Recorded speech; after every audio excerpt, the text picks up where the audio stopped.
პირდაპირ ეთერში მუშაობას იწყებს მეცხრე არხის საინფორმაციო სამსახური ახალ ამბებს დღის 12 საათზე მე თამთა სანიკიძე გაგაცნობთ.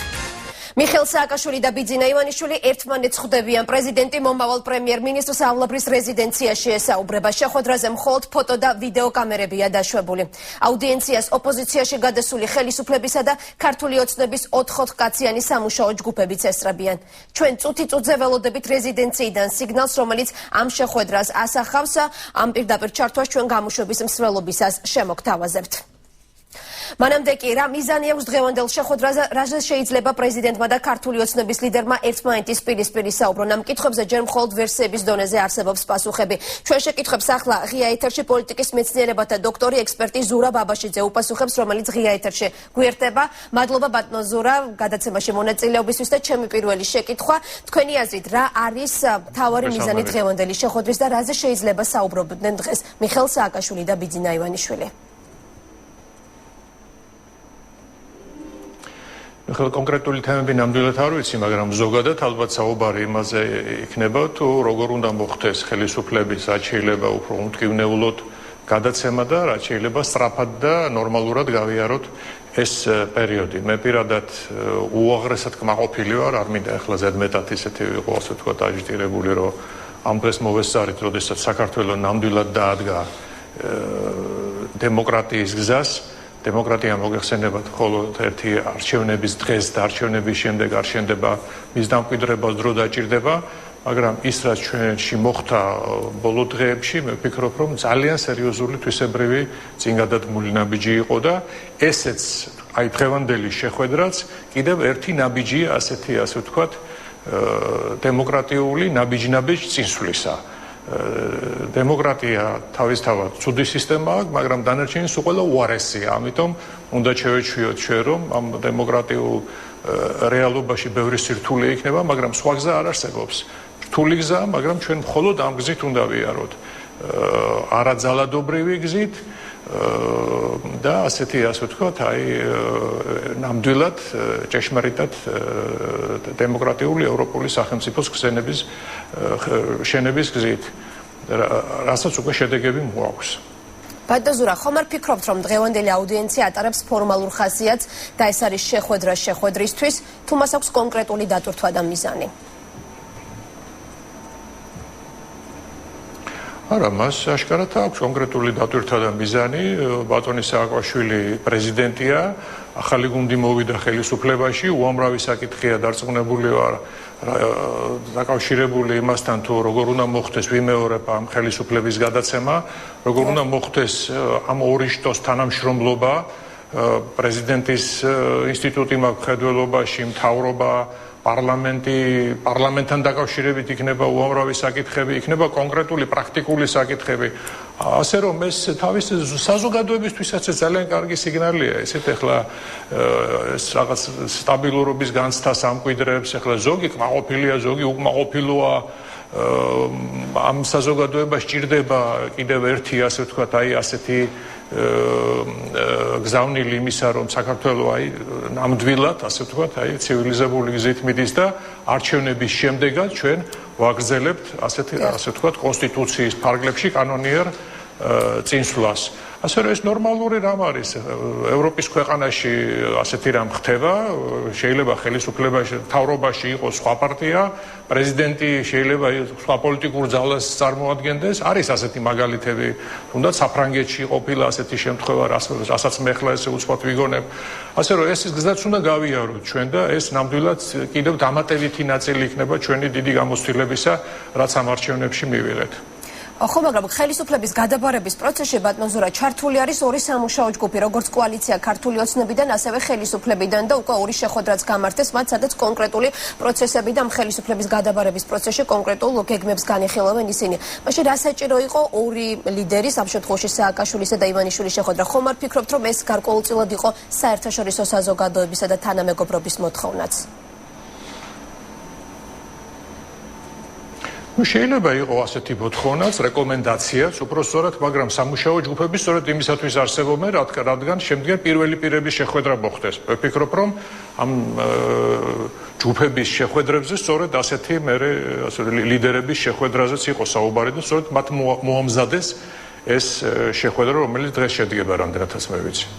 ბატონო ზურა, ხომ არ ფიქრობთ, რომ დღევანდელი შეხვედრისას ასევე იქნება გარკვეულწილად გარანტიების მიღებაზეც საუბარი, მე გულისხმობ ხელისუფლებაში გადასული ოპოზიციის ლიდერის მიხეილ სააკაშვილის მხრიდან?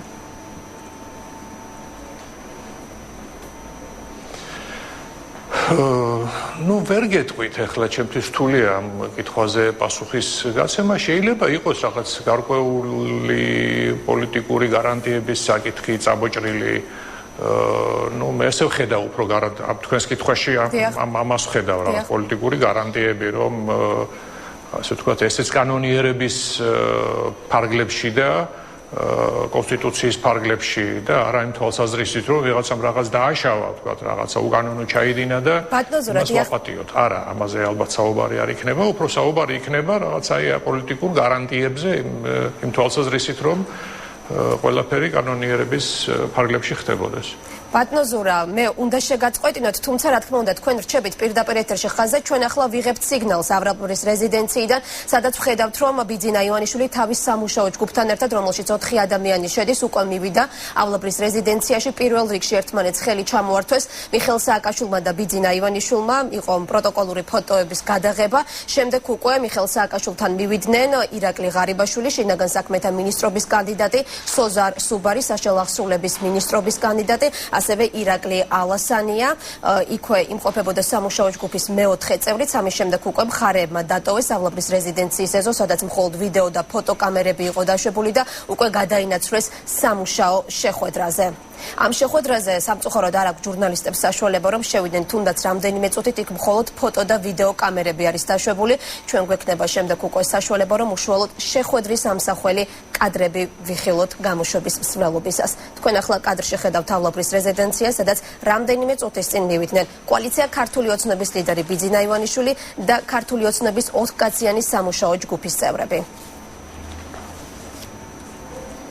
ბატონო ზურა, განვაგრძოთ ჩვენი საუბარი. ძალიან ბევრს საუბრობენ, გუშინ ჩვენ წარმოგვიდგინეს ახალი მინისტრთა კაბინეტი. თქვენ პირადად როგორც ექსპერტს გაქვთ თუ არა რაიმე შენიშვნები, რომელ კანდიდატს ისურვებდით, მაგალითად, რომელიც თქვა დღეს პარლამენტში რჩება და არ არის აღმასრულებელ ხელისუფლებაში, ანუ მოგწონთ თუ არა მომავალი მთავრობა, რომელიც ივანიშვილმა გუშინ წარმოგვიდგინა?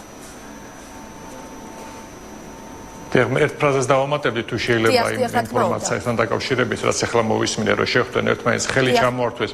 ძალიან კარგია, რომ ოპონენტებმა პოლიტიკურმა მოწინააღმდეგეებმა ერთმანეთს ხელი ჩამოართვეს. ჩვენ არ ვართ ერთმანეთის მტრები.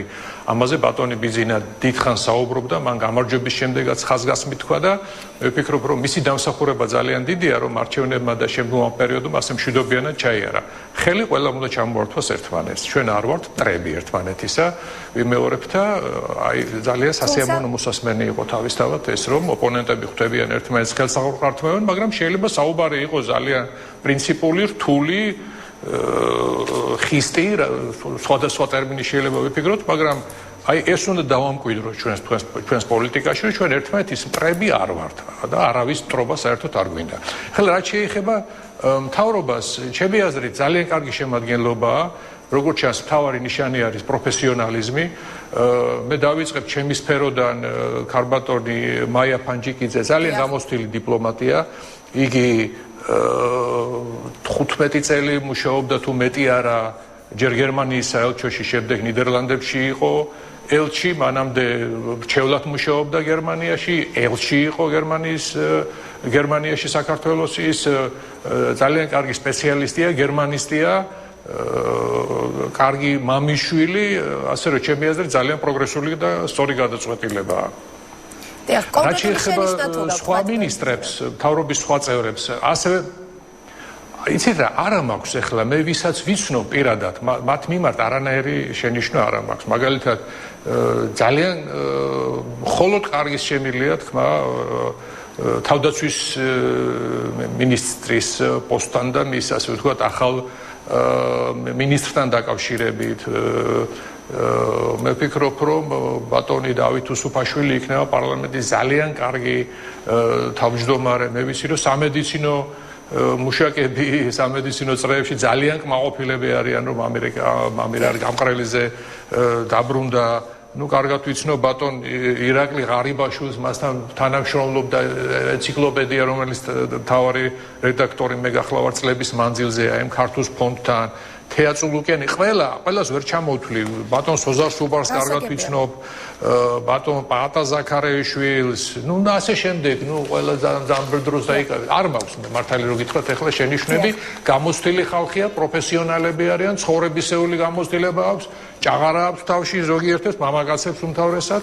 ესეც კარგის მაჩვენებელია და მე ვფიქრობ, რომ ექსპერიმენტი ნაკლები იქნება ამ თავში, ასე ვთქვათ, ექსპერიმენტებზე ნაკლებად იქნება აქცენტი, მათ ძალიან სერიოზული გამოწვევები აქვს, ძალიან სერიოზული პრობლემები დახვდებათ და ეხლა მთავარია მათ ზუსტად საქმით დაამტკიცონ, რომ ის მოლოდინი, რომელიც მათთან დაკავშირებით არსებობს საზოგადოებაში, ასე ვთქვათ, შესრულდება ყოველ შემთხვევაში. თქვენი აზრით, ბატონ ზურა, რა საერთო ხაზი გასდევს ახალ მთავრობას? რა არის ის მთავარი ღერძი მნიშვნელოვანი, რომელიც მთლიანად ამ მინისტრთა კაბინეტს კრავს ერთად და საერთო ხაზი მათი? მე ვფიქრობ, პროფესიონალიზმი, გამოცდილება, გარკვეულწილად დამსახურება ქვეყნის მიმართ, რაც შეეხება, ასე ვთქვათ, საგარეო პოლიტიკური კურსითაც მინიშნება არის აშკარად იმაზე, რომ საქართველო გააგრძელებს სვლას ევროატლანტიკური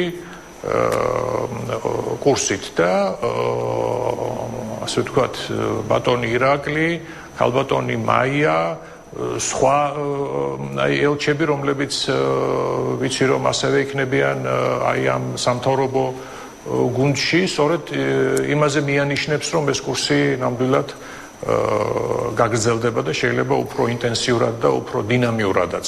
ბატონ ზურა, წინ არის ძალიან რთული ერთი წელიწადი, მაშინ როდესაც მოქმედი პრეზიდენტი კვლავ რჩება ქვეყნის პირველი პირის თანამდებობაზე და იმ ფონზე, როდესაც წინასაარჩევნო კამპანიისას ჩვენ ვნახეთ, თუ რა განცხადებებს აკეთებდა ის კოალიცია ქართული ოცნების მისამართით, რა თავარია ის არ ასახელებდა კონკრეტულ სახელსა და გვარს და არასდროს არ უხსენებია ბიძინა ივანიშვილი, მაგრამ ხვდებოდით, რომ ეს ყველაფერი მიმართული იყო ქართული ოცნების მიმართ, იყო ასეთი მოღალატეები, მუმიები და ასე შემდეგ რუსული პროექტის წარმომადგენლები. როგორ წარმოგიდგენიათ ამ ერთი წლის განმავლობაში, მაშინ როდესაც რამდენიმე კვირაში დამტკიცდება ახალი პრემიერ-მინისტრი და მოქმედი პრეზიდენტი მიხეილ სააკაშვილი? მათი თანამშრომლობა როგორ გესახებათ? ალბათ დღეს გამოიკვეთება სწორედ პასუხი თქვენს კითხვაზე. მე ვფიქრობ, რომ მაინც გარკვეულწილად რთული წელი იქნება. ასევე წინასაარჩევნო წელი იქნება, იმიტომ ეხლა ჩვენ საპრეზიდენტო არჩევნები გველის. მე ვერანაირად არ ვეთანხმებოდი და ეხლა არ ვეთანხმები იმ კრიტიკას, რომ ვიღაცა აქ მოღალატეა, ვიღაცის აგენტია.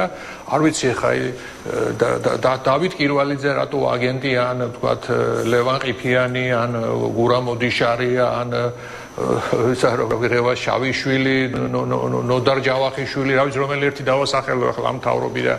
არასწორი იყო აბსოლუტურად. კარგით, ჩავთვალოთ, რომ წყალმა წაიღო ეს ყველაფერი და რაღაც წინასაარჩევნო რიტორიკამ და ეს იყო გუშინ, ეხლა მომავლისკენ უნდა ვიყოთ ჩვენ მიმართული და რაც თავარია, ეს წელი რაც შეიძლება მშვიდად ჩავიაროთ, ამ სულისკვეთებით, რომ მას შემდეგ რაც ხელი ჩამოართვეს მათ, ეხლა რაღაც თანამშრომლობის კონტურებიც გამოიკვეთება და უნდა ვიქონიოთ იმედი, რომ ეს წინასაარჩევნო პერიოდი ნაკლებად დრამატული იქნება, ნაკლებად იქნება სიძულვილის ელემენტები და ერთმანეთის ბრალდებები, რომ ვიღაცა რუსეთის აგენტია, ბრაზილიის აგენტია და ასე შემდეგ. ეს აგენტომანია უნდა მოთავდეს ჩვენ ქვეყანაში, იმიტომ რომ ეს არის რაღაც ძალიან შორეული წარსულის გადმონაშთი, სადღაც 30-იანი წლებიდან მოდის გონია.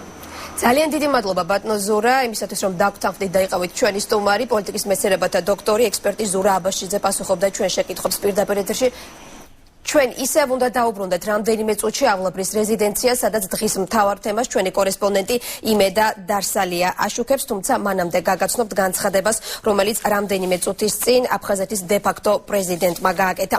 ეხო კავკაზას ცნობით ალექსანდრე ანქვაბე ამბობს, რომ მზად არის საქართველოს ახალ ხელისუფლებას ესაუბროს, თუმცა იქვე აყენებს საკუთარ პირობას. სეპარატისტთა ლიდერი მხოლოდ ძალის გამოუყენებლობის ხელშეკრულების გაფორმების შესახებ დათანხმდა მოლაპარაკებას. ნაწყვეტე ამ განცხადებიდან ვისაუბრებ მათთან მათთან ვინც მოვიდა და ვისაუბრებ მხოლოდ თანასწორ უფლებიანობის საფუძველზე. თუ ქართული ოცნება მდგომარეობს იმაში, რომ დაბრუნდეს აფხაზეთი, ეს ილუზორული ოცნება, ხოლო თუ ოცნება მდგომარეობს იმაში, რომ მოეწეროს ხელი სამშვიდობო შეთანხმებას, მაშინ ამ საკითხის განხილვა შესაძლებელია. ამბობს ამქვაბი და იქვე ხაზს უსვამს, რომ აფხაზეთისათვის დღეს ერთ-ერთი მთავარი განსახილველი საკითხი სწორედ თავდაუსხმელობის შესახებ ხელშეკრულების გაფორმებაა. ჩვენ ისევ უბრუნდებით დღის მთავარ თემას და მიხეილ სააკაშვილისა და ბიძინა ივანიშვილის შეხვედრას, რომელიც რამდენიმე წუთის წინ დაიწყო ავლაბრის რეზიდენციაში ჩავთავთ პირდაპირ ეთერში, სადაც ამ შეხვედრას იმედა დარსალია აშუქებს. სწორედ ის არის პირდაპირ ეთერში. იმედა, ყველა დეტალი არის ჩვენთვის საინტერესო. ვინ მოვიდა ავლაბრის რეზიდენციაში, ანუ ბიძინა ივანიშვილის გარდა ვინ იყვნენ, სამუშაო ჯგუფის გარდა კიდევ თუ იყვნენ კოალიცია ქართული ოცნების რომელიმე წარმომადგენელი, როგორ მოხდა შეხვედრა, ამ წუთებში სად არიან, რომელ ოთახში მიმდინარეობს ეს აუდიენცია. ბევრი კითხვა დაგისვი. ძალიან ბევრი დეტალი გვაინტერესებს ჩვენს, ძალიან ბევრი დეტალი გვაინტერესებს ჩვენთანთან, თუმცა ჯერჯერობით ამაზე პასუხების გაცემა არ შეგვიძლია. ჩვენ ველოდებით შეხვედრის დასრულებას, სადაც თავიდან ბოლომდე გახდება ალბათ ყველა დეტალის შესახებ ინფორმაცია ჩვენთვის ცნობილი. ერთ სიტყვით გეტყვით, რომ ოპოზიციაში გადასული პრეზიდენტისა და ოპოზიციიდან ხელისუფლებაში მოსული ქართული ოცნების ლიდერის პირველი შეხვედრა უკვე დაიწყო. ბიძინა ივანიშვილი სულ რამდენიმე წუთის წინ, დაახლოებით 5 წუთის წინ მოვიდა პრეზიდენტის რეზიდენციაში. გეტყვით, რომ სამუშაო ჯგუფის წევრები ესწრებიან ამ შეხვედრას. სამუშაო ჯგუფში შედიან ქართული ოცნების მხრიდან ირაკლი ალასანია, სოზარ სუბარი, ირაკლი ღარიბაშვილი და დავით უსუფაშვილი, ხოლო ოპოზიციაში გადასული მართველი პარტიის მხრიდან გიგა ბოკერია, დიდი უგულავა, პავლე კუბლაშვილი და დავით ბათრაძე. ჩვენ პავლე კუბლაშვილს ვესაუბრეთ ცოტა ხნის წინ, როდესაც ის შედიოდა პრეზიდენტის რეზიდენციაში, თუმცა მან არჩია, რომ კომენტარი გაეკეთებინა მხოლოდ შეხვედრის დასასრულს. ჩვენ შეგვიძლია ჩვენ ეს ინტერვიუ ვნახოთ.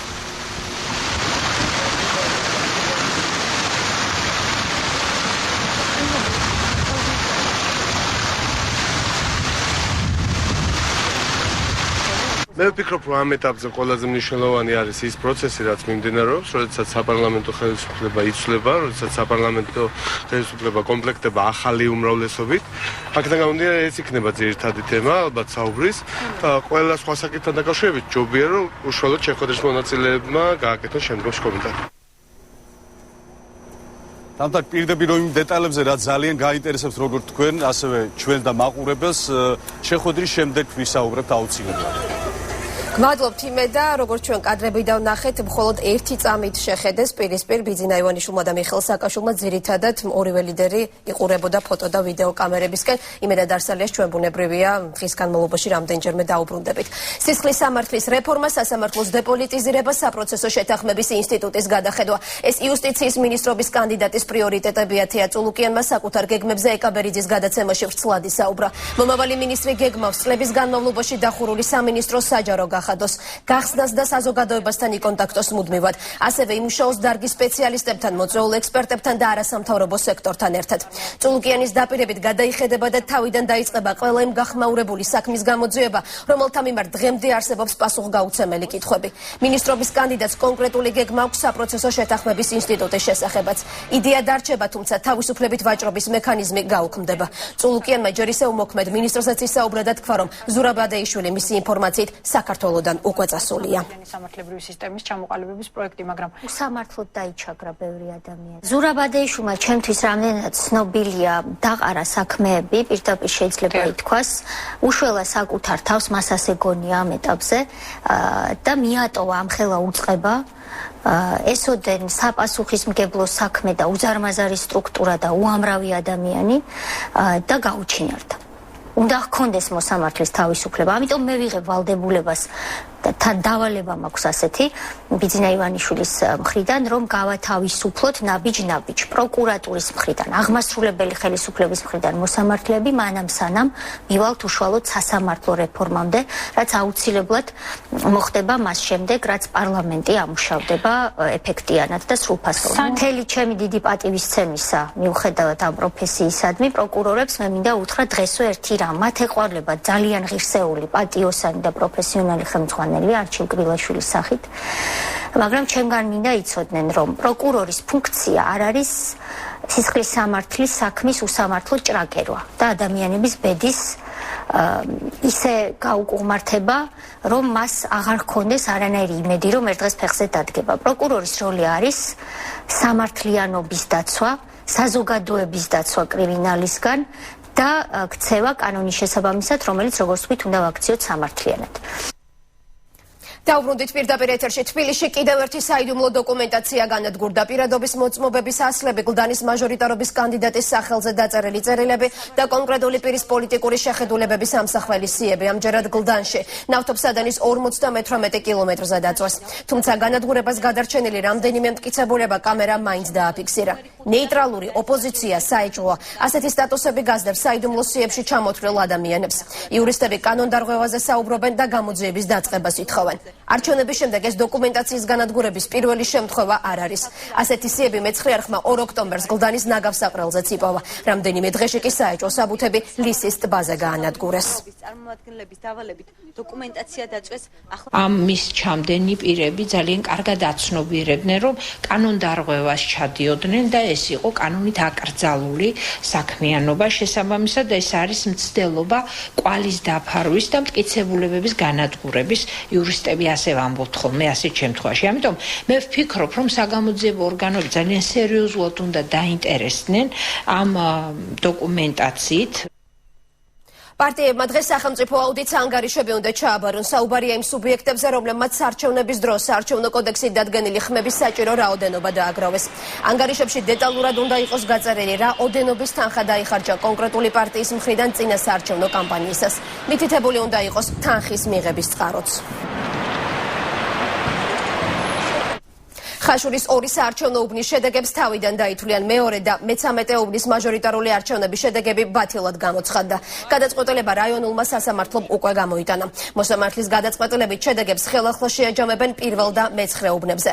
სხდომა, რომელზეც ახალგაზრდა იურისტთა ასოციაციის სარჩელს განიხილავდნენ, გვიან ღამით დასრულდა. საია პირველი, მეორე, მე-9, მე-12 და მე-13 საარჩევნო უბნების შედეგების ბათილად გამოცხადებას ითხოვდნენ, თუმცა არასაკმარისი მტკიცებულებების გამო საჩივარი მხოლოდ ნაწილობრივ დაკმაყოფილდა. ვერ ვიტყვი რომ სრულად კმაყოფილი ვარ, იმიტომ რომ მე მეტის მოლოდინი მქონდა, იმიტომ რომ მტკიცებულებები, საქმის მასალები იმდენად სრულყოფილი იყო, რომ იმედი მქონდა, რომ ჩვენი სარჩელი სრულად დაკმაყოფილდებოდა. თუმცა ეს შედეგი, რაც მიღწეული იქნა, ესეც მნიშვნელოვანი შედეგია. პირველი და მე-9 უბანი ბათილად ცნოდ, მაგრამ მოითხოვა მისი გადათვლა, იმიტომ რომ ყველა ბიულეტენები დაპლომბილი იყო და შენახულია, ამიტომ გააუქმა, რაც CSKO-ს იმაზე არის ჩანს საიტზე. ამიტომ ხელმეორედ გადათვლა მოხდება ამ უბნებისა და მეორე და მე-13 უბანი ბათილად ცნოდ და ხელმეორედ მოხდება კენჭისყრა. ზუგდიდის 67 ოლქში არჩევნები არ გადაიხედება. რაიონულმა სასამართლომ ქართული ოცნების არჩელი არ დააკმაყოფილა. კოალიცია შედეგების გაუქმებას ითხოვდა. სასამართლომ, რომელსაც მოსამართლები დავით კეკენაძე, ირაკლი აბშილავა და აკობია ნატროლი უძღვებოდნენ, მოსარჩელე მხარის არც ერთი შუამდგომლობა არ მიიღო. სხდომაზე მოსარჩელე მხარემ ვიდეო მასალაც კი წარმოადგინა, სადაც კენჭისყრის დღეს დაფიქსირებული კონკრეტული დარღვევები იყო ასახული. ერთ-ერთმა მოწმემ ღიად თქვა ისიც, რომ 94 საარჩევნო უბნის გარეთ სოფლის რწმუნებული შენიშნა, რომელსაც ამომრჩევლები უბანზე ორგანიზებულად მიყავდა. მოწმემ დასცინა ისიც, რომ უბანთან დაზვერვის დეპარტამენტის ყოფილი ხელმძღვანელი მეგის ქარდავაც დაინახა. მოსამართლება 44-ვე მოწმის, მათ შორის ნაციონალების საიდუმლო შტაბის წევრ ხვიჩა ჟორდანიას დაკითხვაზე უარი თქვეს. ჟორდანიამ რამდენიმე დღის წინ ნაციონალური მოძრაობა არჩევნების გაყალბებასა და ყალბი მოწმობების დამზადებაში ღია დაადანაშაულა. ადვოკატები მოსამართლეთა კოლეგიის აცილების საკითხს რამდენჯერმე აყენებდნენ, თუმცა ყველა შუამდგომლობას უარი მოჰყვა. სამართლებრივი თვალსაზრისით აბსოლუტურად უსაფუძვლო სარჩელი იყო, შესაბამისად სასამართლომ მიიღო კანონიერი გადაწყვეტილება და ასევე სამართლიანი გადაწყვეტილებაც. მტკიცებულებები არის ზოგადი თვალსაზრისით ფაქტობრივად ეხებოდა იმ საკითხებს, რაც არჩევნებამდე ხდებოდა და არა კონკრეტულად არჩევნების დღეს და საარჩევნო უბნებზე გამართულ რაღაც დარღვევებთან დაკავშირებით. თავშივე დავის არსის მოკლე მიმოხილვის გრაფა არის, იქვე გვიწერია ჩვენ თუ რა საფუძვლებით შემოვაქვს. ეს იყო საარჩევნო კოდექსის მე-3 მუხლი, რომელიც ითვალისწინებს ძირითად პრინციპებს, თუ რას უნდა ეფუძნებოდეს ზოგადად არჩევნები და ამ პრინციპების დარღვევით ჩატარებული თუ გამართული რაც გინდათ ის დაარქვით, ნებისმიერი არჩევნები ყოველთვის ჩაითვლება არალეგიტიმურად. ამ მოსამართლებმა ისიც კი არის სურვეს, რომ ბოლომდე გამოეკითხა გამოგითხრათ ის მოწმეები, რომელი მოწმეებიც ჩვენ წარმოვადგენთ სასამართლოზე. არ გამოიკითხა მთავარი მოწმე და სასამართლო მთლიანად ცდილობდა პროცესი შეეყვანა ჩიხში. ქართული ოცნების სარჩელი დედოფლის წყაროს მოსამართლემაც არ დააკმაყოფილა 10 საარჩევნო უბნის შედეგები აღარ გადაიხედება. გადაწყვეტილება მოსამართლეს შორენა ყაველაშვილმა გამოიტანა. კოალიციის წარმომადგენლები ამბობენ, რომ დარღვევების შესახებ სასამართლოს არაერთი მტკიცებულება და მოწმეთა ჩვენებები წარუდგინეს. ქართული ოცნების დედოფლის წყაროს შტაბი სასამართლოს გადაწყვეტილებას არ იზიარებს და გადაწყვეტილებას უზენაეს სასამართლოში ასაჩივრებს.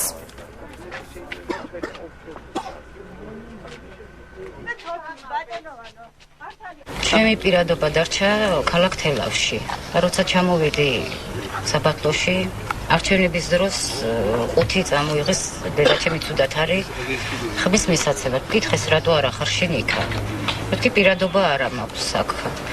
აიღე დედაშენის პირადობა და ასე კი არა, ასე მიუტანე და იქ საქმის ყურში იქნებიან და მისცემ ხმას ოღონდ მე-5 ნომერს ღიად. და მივედი და გავაკეთე ეგრე. როგორც ჩანს ჯერჯერობით სასამართლო ვერ გათავისუფლდა ხელისუფლების ყოფილი ხელისუფლების ნეხისგან და ვიხილეთ ალბათ ეს კადრების ყველაფერი და ამის და მიუხედავად ძალაში დატოვა საალკო კომისიის გადაწყვეტილება აუცილებლად გავასაჩივრეთ ამას სააპელაციოში და იმედი მაქვს რომ მოსამართლე განვლილი გადაწყვეტილებას გამოიტანს. მე ვერ ვნახე დარღვევები და იურიდიულად იურისტები იყვნენ და თუ რამე დარღვევა იყო იტყოდნენ და ესე არ იქნებოდა ხა მე რა ვთქვა ესეა თქო და ისეა თქო ჩემ თქმას რა აზრი. პოლიტიკური ნიშნით გათავისუფლებულები, რომლებიც დღეს ალაპარაკდნენ სამხედრო პოლიციის დეპარტამენტის სამეგრელოს ზემო სვანეთის რეგიონალური სამმართველოს უკვე ყოფილი თანამშრომლები უკანონო გათავისუფლებაზე საუბრობენ.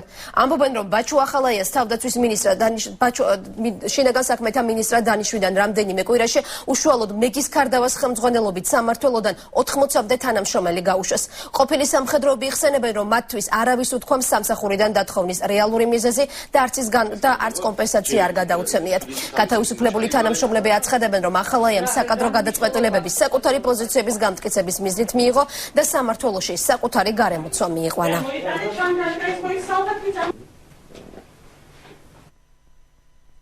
ვიდა მეგის ქარდავა, ჯერ ერთი ქარდავა მოითხოვა შეხვედრა, უბრალოდ თვალი გადაგვავლო, უნდა დაგვითხოვა სამსახურიდან. ეს მოხდა, თან ჩვენ სამსახურს, ჩვენ სტრუქტურას არ აქვს რამდენიმე პროცედურა, უნდა იყოს გაფრთხილება ერთი თვით ადრე, თუნდაც დათხოვის შემდეგაც უნდა იყოს წერილობითი მოხსენება. 80 კაცი გავანთავისუფლეს. 80 კაცი, რომელსაც დღეს ყველა ვცდილობთ, რომ აი მართალი, რომ რა იყო მიზეზი. ჩანაცვლება მოხდა, ბატონო, ჩანაცვლება მოხდა იმისა, რომ ჩვენ ყველა მოგვიშორეს და ჩაანაცვლეს ისეთი ადამიანები, ვინც იდგა ბაჩუ ახალაიას და მეგის ქარდავას. იმერეთის გუბერნატორთან მუნიციპალიტეტში გამგებლებისა და რაიონული მუნიციპალიტეტის წარმომადგენლები დაიბარეს, თუმცა უცნობია კონკრეტულად რა საკითხზე ესაუბრა შეხვედრის მონაწილეებს პრეზიდენტის რწმუნებული. თათბირის დასრულების შემდეგ ყველა კითხვა უკომენტაროდ დარჩა. მოგვიანებით შეხვედრის შესახებ ჟურნალისტებს განმარტება გუბერნატორის მოადგილემ მისცა. როგორც გია აბესალაშვილი აცხადებს, ეს იყო რიგითი სამუშაო შეხვედრა, რომელიც გამგეობისა და მუნიციპალიტეტის თანამშრომლების მონაწილეობით პერიოდულად იმართება. ჩემთვის თავარი არის ჩემი ქვეყანა და ჩემს ქვეყანას, რომელიც მოუტანს სიკეთეს და თუნდაც ეკონომიკურ წესრიგს, მივესალმებით ყველაფერს რა პრობლემაა. პირიქით. იყო ძირითადად ამ თემებზე საუბარი და გინდა ეჯერით, გინდა რა მეტი არაფერი სხვაზე რა. ჩვეულებრივი მუშა შეხვედრა გაიმართა, რომელსაც ესწრებოდნენ მუნიციპალიტეტის გამგეობის წარმომადგენლები. გუბერნატორმა ჩაატარა რიგითი თათბირი, რომელიც ჩვეულებრივ ტარდებოდა და ჩატარდება მომავალშიც. მორიგი თავდასხმა ქართული ოცნების მხარდამჭერებზე, რომელიც ტრავმატოლოგიურ კლინიკაში მოხვედრით დასრულდა. კოალიციის მომხრეებს უცნობი პირები ფიზიკურად გაუსწორდნენ. ინციდენტი კი რესტორანში მოხდა. მიზეზი ქართული ოცნების გამარჯვებისადმი მიძღვნილი სადღეგრძელო გახდა. ამ დრომდე დაუდგენელმა პირებმა რესტორნიდან გამოსვლის შემდეგ სადღეგრძელოს ავტორები სცემეს. დაზარალებულები თავდამსხმელებს შორის ყუდისა და სოდის თანამშრომლებს ასახელებენ. ერთ-ერთი ნაცემის მეუღლე კი ხვდება, რომ ადგილზე მყოფ პატრულს მომხდარზე რეაგირება საერთოდ არ მოუხდენია.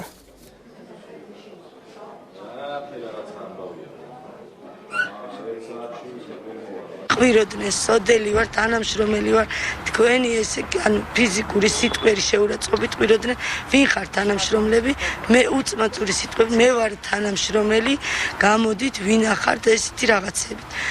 ანუ, როდესაც 5 თნის წემდნენ, მოემატა და გახდა ალბათ 10 თნი, არ ვიცი, საიდან და ვინები მოვიდნენ, ყვიროდით პატრულს, არ იყო იქ პატრული, ყვიროდით სასწრაფოს, დაცვა იდგა მაყურებლის როლში, როდესაც მე გადავხდი ქუჩაში და სრულიად შემთხვევით გავაჩერე პატრული, პატრული როდესაც გაჩერდა და ვუთხარი, სულ რამოდენიმე 10-15 მეტრის დაშორებით იყვნენ დამნაშავეები, ვანახებდი რომ აგერ ისინი არიან დამნაშავეები, პატრულმა პასუხი გამცა ჩვენ უფლება არ გვაქვს, გავეკიდოთ, დავაკაოთ და მოვიყვანოთ. ის უნდა გაიქცეს და შემდეგ ჩვენ ძებნაზე უნდა გადავცეთ და შემდეგ უნდა ვთქვათ. მოვითხოვთ პატრულის თანამშრომლებიც დაისაჯნენ მკაცრად კანონის შესაბამისად, ვინაიდან მათ სრული უფლება ჰქონდათ კანონი აძლევდათ იმის შესაძლებლობას, რომ შემთხვევის დანაშაულის ადგილზე წაასწრეს, შემთხვევის ადგილზევე აღეკვეთათ ეს დანაშაული, დაედგინათ პიროვნებები, გადაეყვანათ დაწესებულებაში და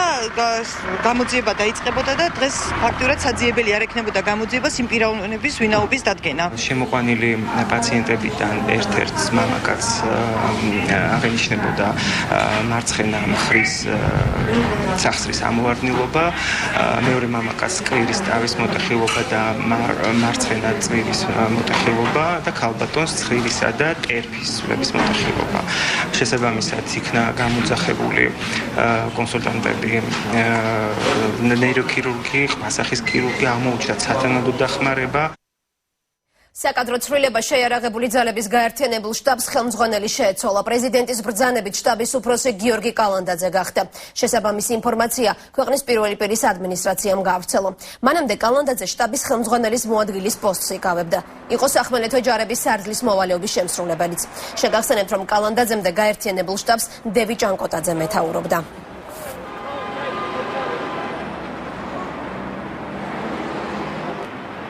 უფლებადამცველთა გაერთიანება პრეზიდენტს მიმართავს და პატრიარქის ქადაგების გათვალისწინებისკენ მოუწოდებს. უფლებადამცველთა გაერთიანების თავმჯდომარე მიხეილ სააკაშვილს თხოვს გაითვალისწინოს ის გზავნილი, რომელიც პატრიარქმა საკვირაო ქადაგებისას გააჟღერა. გიორგი მჟავანაძე ფიქრობს, რომ პრეზიდენტი არჩევნებში დამარცხებას ვერ ეგუება და საკუთარი ძალაუფლების გაძლიერებას ცდილობს. როგორ შეიძლება პრეზიდენტი იყოს ოპოზიციაში, როდესაც ის მთელი ქვეყნის პრეზიდენტია? ბრძანა უწმინდესმა და უნეტარესმა ილია მეორემ კვირას ქადაგების დროს. ჩვენ გამოვთქვათ შეშფოთებას იმის გამო, რომ პრეზიდენტმა სააკაშვილმა ორი უწყება, ორი სააგენტოს ფუნქციები თავის დაქვემდებარებაში მყოფ დაცვის სამსახურს გადააბარა. საუბარია შინაგან საქმესა სამინისტროს დაქვემდებარებაში მყოფ სტრუქტურაზე, ეს არის სახელმწიფო სპეციალური კავშირებისა და ინფორმაციის სააგენტო, რომლის ფუნქციები იყო შინაგან საქმეთა სამინისტროში და ეხლა გადავიდა დაცვის სამსახურში, სახელმწიფო სპეციალურ დაცვის სამსახურში. აგრეთვე რამდენიმე დღის წინ ეკონომიკის სამინისტროს დაქვემდებარებაში ყოფი სააგენტოს ფუნქციები შეიცავდა სააკაშვილმა. სკოლა, სადაც ალკოჰოლურ სასმელებს ყიდიან. დიღომში მდებარე 192 საჯარო სკოლაში სუპერმარკეტია გახსნილი. მაღაზიაში სასმელთან ერთად თამბაქოსა და სხვადასხვა საკვები პროდუქტის შეძენა შეიძლება. სასწავლებელში კანონდარღვევით გახსნილი მაღაზია სააგენტო ინფო-9 აღმოაჩინა. თუმცა დირექტორმა პასუხისმგებლობა საერთოდ მოიხსნა და განაცხადა, რომ ადგილი, სადაც სუპერმარკეტია განთავსებული, გაქირავებულია. მიღებული შემოსავალი კი სკოლის განვითარებაზე იხარჯება. სუპერმარკეტზე 100 კვადრატული მეტრია გაქირავებული, სულ გაქირავებული 300 კვადრატული მეტრი, 285 კვადრატული მეტრი. ეხლა როგორ არის, იცით, მე მაგაზე მქონდა შეკითხვა და არ ვიცი, შეიძლება არის ალკოჰოლი, არ უნდა იყოს მეგონი. სუპერმარკეტი ალკოჰოლიც არის, სიგარეტებიც არის, ეხლა აქ როგორი სიტუაცია, იურისტებს ვკითხე, მე არ ვიცი, ეხლა ზუსტად ვერ გეტყვით, ნამდვილად ვერ გეტყვით ზუსტად, ასე თქვეს, რომ ეს არსებობს სამსახური, რომელიც მას აკისრებს პასუხისმგებლობას, რომ მას არ აქვს უფლება სკოლიდან რაღაც 100 მეტრაში თუ რაღაცაში ესეთი რაღაც გაყიდოს. ეს კანონია, ოღონდ არა სკოლის, არა განათლების, არის ზოგადი კანონში არის ეს და ეს უნდა იქიდან რეგულირდებოდეს. გლდანის პირველ და მეორე მიკრორაიონებს შორის ტერიტორიაზე ხეები მოჭრეს ფაქტს ადგილობრივი მცხოვრებლების პროტესტი მოჰყვა. მოსახლეობის ინფორმაციით ხეების გაკაფვის ნებართვა უშუალოდ თბილისის მერიამ გასცა. ქართული ოცნების გარემოს დაცვის ჯგუფის ხელმძღვანელი, რომელიც ადგილზე უკვე იმყოფებოდა, ეკოლოგიურ პრობლემებზე საუბრობს და სასწრაფო რეაგირებას ითხოვს.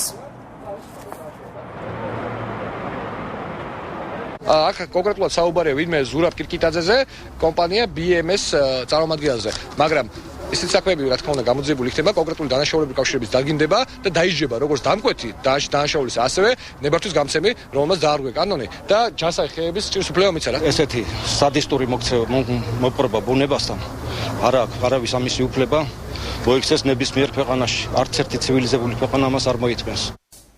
ჩვენ ისევ დავბრუნდით პირდაპირ ეთერში მცირე სარეკლამო ჭრის შემდეგ, ისევ პირდაპირ ეთერში უნდა ჩავთოთ ავლაბრის რეზიდენცია, სადაც ამ წუთებში მატყობინებენ, რომ დასრულდა შეხვედრა ბიძინა ივანიშვილი აკეთებს განცხადებას. ის რომ მე და ჩემმა გუნდმა მოვახერხეთ და შევქმნით პრეცედენტი საქართველოში პირველად დემოკრატიული გზით ხელისუფლების შეცვლისა, ეს საქართველოს ისტორიაში აუცილებლად ღირსეულად მოიხსენიება.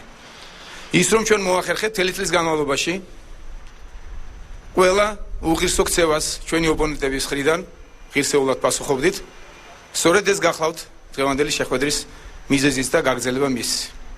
ჩვენს ოპონენტებს ვაცხადებთ და ვაცხადებთ დღესაც, მოექცევით არა ისე, როგორც იმსახურებენ, არამედ ისე, როგორც იმსახურებს ჩვენი ქვეყანა, ჩვენი ქართველი ხალხი, ჩვენი საქართველოს მოსახლეობა, ჩვენი კულტურა. აი ეს გახლავთ დღევანდელი ჩვენი შეხვედრის მიზეზიც. ჩვენ საუბარი ქონდა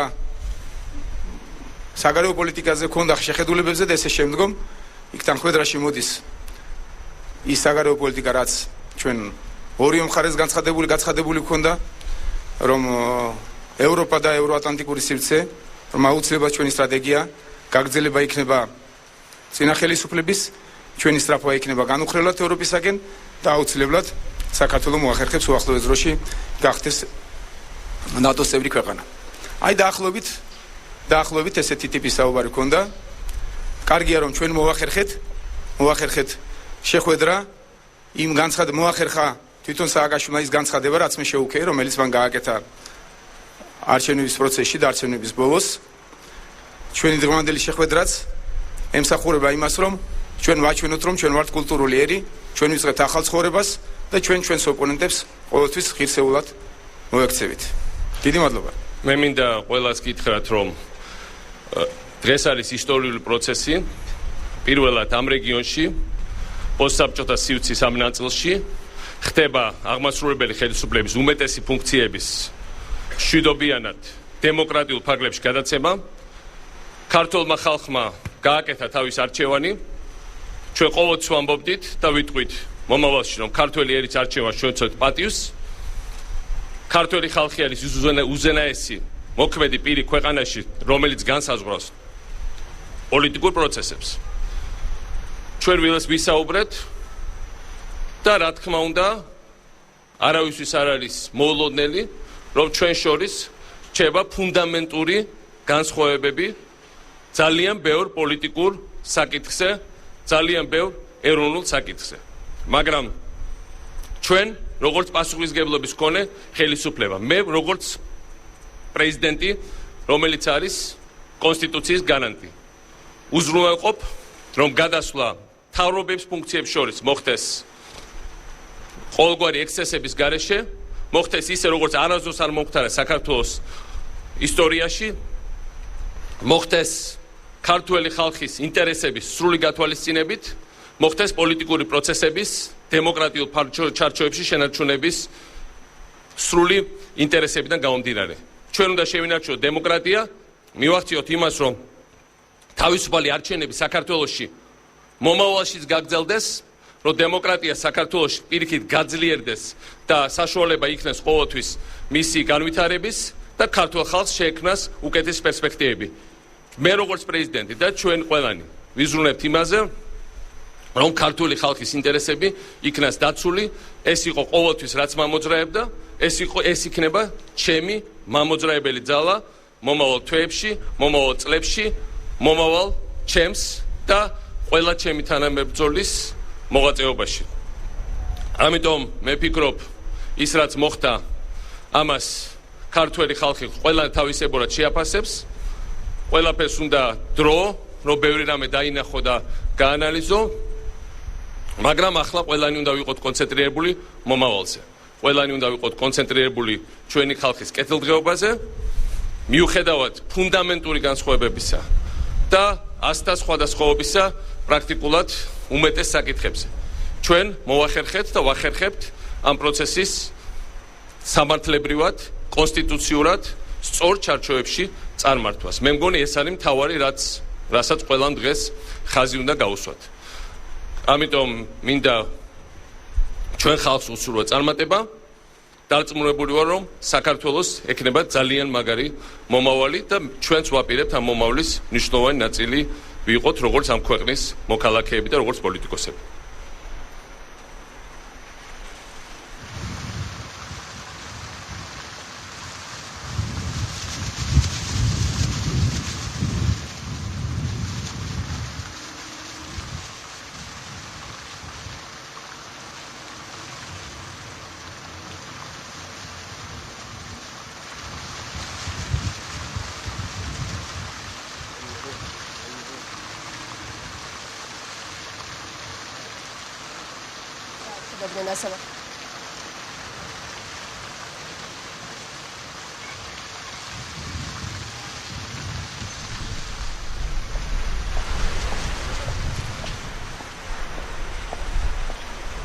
და მან თქვა რომ რა იყო დღევანდელი შეხვედრის თემა საგარეო პოლიტიკა როგორც ახსნა კოალიცია ქართული ოცნების ლიდერმა და ის შეხედულებები რომლებიც ქართულ ოცნებას სწორედ საგარეო პოლიტიკასთან დაკავშირებით აქვს ის რომ ჩვენ მოვახერხეთ ხელისუფლების არჩევნების გზით შეცვლა ის იყო შეხვედრის ერთ-ერთი მთავარი თემაც ასევე როგორც ივანიშვილმა განაცხადა დღეს ჩვენ უნდა დავადასტუროთ რომ ვართ კულტურულიერი ჩვენ ვაჩვენეთ დღევანდელი შეხვედრით რომ ვართ კულტურულიერი განაცხადა ივანიშვილმა რაც შეეხება მიხეილ სააკაშვილს რომელმაც ივანიშვილის შემდეგ გააკეთა განცხადება მან დღევანდელ დღეს და ისტორიული პროცესი და თქვა რომ ეს არის ისტორიული მოვლენა, როდესაც ხდება ხელისუფლების მშვიდობიანად და დემოკრატიულად გადაცემა სხვა ძალისათვის, თუმცა იქვე ქვეყნის პირველმა პირმა ხაზი გაუსვა, რომ ამ დრომდე რჩება ქართულ ოცნებასა და მის ძალას შორის ფუნდამენტური განსხვავებები მთელ რიგ საკითხებზე.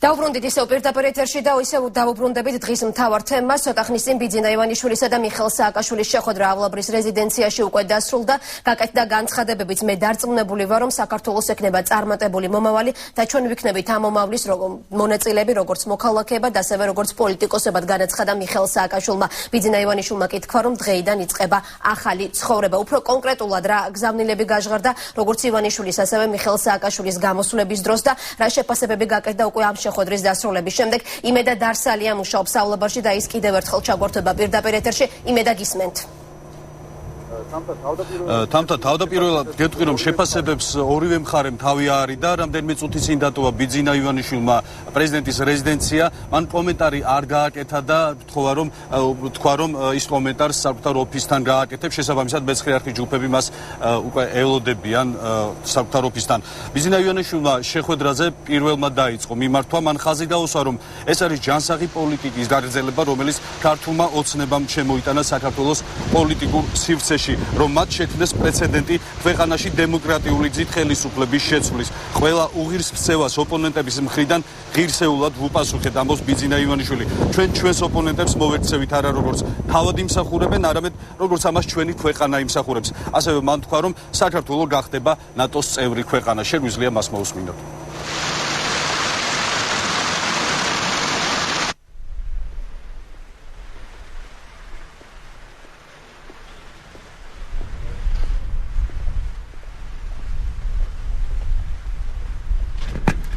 მოგესალმებით.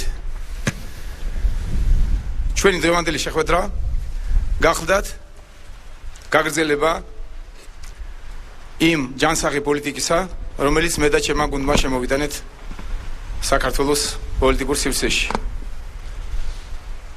ის რომ მე და ჩემმა გუნდმა მოვახერხეთ და შევქმნით პრეცედენტი საქართველოში პირველად დემოკრატიული გზით ხელისუფლების შეცვლისა ეს საქართველოს ისტორიაში აუცილებლად ღირსეულად მოიხსენიება. ის რომ ჩვენ მოვახერხეთ მთელი წლის განმავლობაში ყველა უღირსო ქცევას ჩვენი ოპონენტების მხრიდან ღირსეულად პასუხობდით, სწორედ ეს გახლავთ დღევანდელი შეხვედრის მიზეზიც და გაგრძელება მის. ჩვენს ოპონენტებს ვაცხადებთ და ვაცხადებთ დღესაც მოექცევით არა ისე, როგორც იმსახურებენ, არამედ ისე, როგორც იმსახურებს ჩვენი ქვეყანა, ჩვენი ქართველი ხალხი, ჩვენი საქართველოს მოსახლეობა, ჩვენი კულტურა. აი ეს გახდათ დღევანდელი ჩვენი შეხვედრის მიზეზიც. ჩვენ საუბარი ქონდა საგარეო პოლიტიკაზე, ქონდა შეხედულებებზე და ესე შემდგომ იქ თანხმედრაში მოდის ის საგარეო პოლიტიკა, რაც ჩვენ ორივე მხარეს გაცხადებული ქონდა, რომ ევროპა და ევროატლანტიკური სივრცე, რომ აუცილებლად ჩვენი სტრატეგია გაგრძელება იქნება წინა ხელისუფლების, ჩვენი სწრაფვა იქნება განუხრელად ევროპისაკენ და აუცილებლად საქართველოს მოახერხებს უახლოეს დროში გახდეს ნატოს წევრი ქვეყანა. აი დაახლოებით ესეთი ტიპის საუბარი ქონდა. კარგია რომ ჩვენ მოახერხეთ შეხვედრა იმ მოახერხა თვითონ სააკაშვილმა ის განცხადება, რაც მე შეუქეი, რომელიც მან გააკეთა არჩევნების პროცესში და არჩევნების ბოლოს. ჩვენი დღევანდელი შეხვედრაც ემსახურება იმას, რომ ჩვენ ვაჩვენოთ, რომ ჩვენ ვართ კულტურული ერი, ჩვენ ვიწყებთ ახალ ცხოვრებას და ჩვენს ოპონენტებს ყოველთვის ღირსეულად მოექცევით. ივანიშვილის შემდეგ განცხადება გააკეთა თავად სააკაშვილმა, რომელმაც განაცხადა, რომ ქართველი ხალხის არჩევანი არის მათთვის პატივსაცემი, რომ მათსა და ქართულ ოცნებას შორის რჩება ბევრი ფუნდამენტური განსხვავებები პოლიტიკურ შეხედულებებში. მე მინდა ყველას გითხრათ, რომ დღეს არის ისტორიული პროცესი. პირველად ამ რეგიონში, პოსტსაბჭოთა სივრცის ამ ნაწილში ხდება აღმასრულებელი ხელისუფლების უმეტესი ფუნქციების მშვიდობიანად დემოკრატიულ ფარგლებში გადაცემა. ქართულმა ხალხმა გააკეთა თავის არჩევანი. ჩვენ ყოველთვის ვამბობდით და ვიტყვით მომავალში, რომ ქართველი ერის არჩევას ჩვენ ვცეთ პატივს. ქართველი ხალხი არის უზენაესი მოქმედი პირი ქვეყანაში, რომელიც განსაზღვრავს პოლიტიკურ პროცესებს.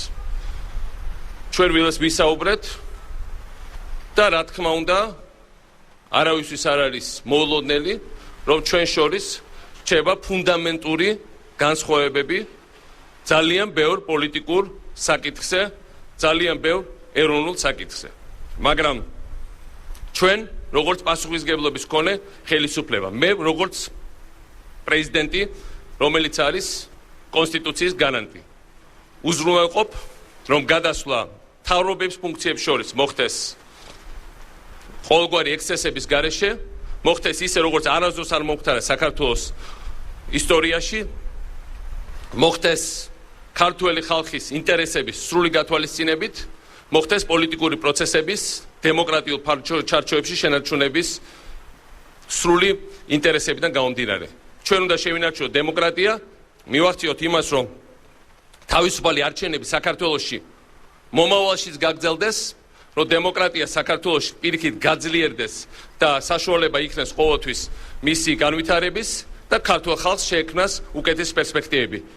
მე როგორც პრეზიდენტი და ჩვენ ყველანი ვიზრუნებთ იმაზე, რომ ქართული ხალხის ინტერესები იქნას დაცული, ეს იყო ყოველთვის რაც მამოძრავებდა, ეს იქნება ჩემი მამოძრავებელი ძალა მომავალ თვეებში, მომავალ წლებში, მომავალ ჩემს და ყველა ჩემი თანამებრძოლის მოღვაწეობაში. ამიტომ მე ვფიქრობ, ის რაც მოხდა, ამას ქართველი ხალხი ყველანი თავისებურად შეაფასებს. ყველაფერს უნდა დრო, რომ ბევრი რამე დაინახო და გაანალიზო, მაგრამ ახლა ყველანი უნდა ვიყოთ კონცენტრირებული მომავალზე. ყველანი უნდა ვიყოთ კონცენტრირებული ჩვენი ხალხის კეთილდღეობაზე, მიუხედავად ფუნდამენტური განსხვავებებისა და ასთა სხვადასხვაობისა პრაქტიკულად უმეტეს საკითხებზე.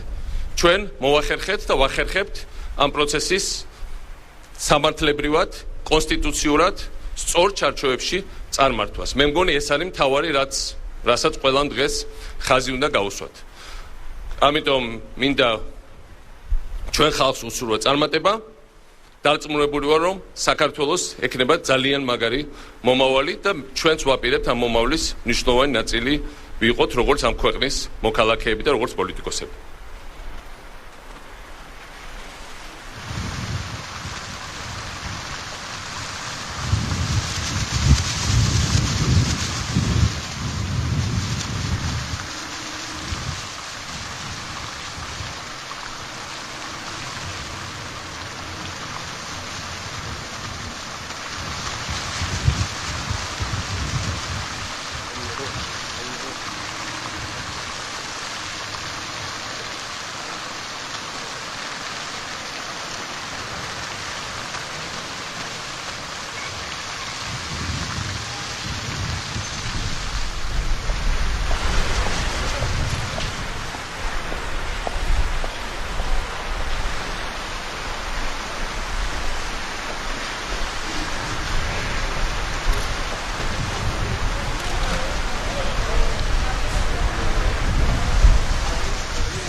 შეგახსენებთ, რომ ეს იყო პირველი შეხვედრა სააკაშვილთან, მას შემდეგ რაც ივანიშვილი პოლიტიკაში მოვიდა, მას შემდეგ 1 წელი გავიდა, თუმცა როგორც ცნობილია, ივანიშვილმა მასთან ურთიერთობა პოლიტიკაში მოსვლამდე კარგ ახნით ადრე შეწყვიტა.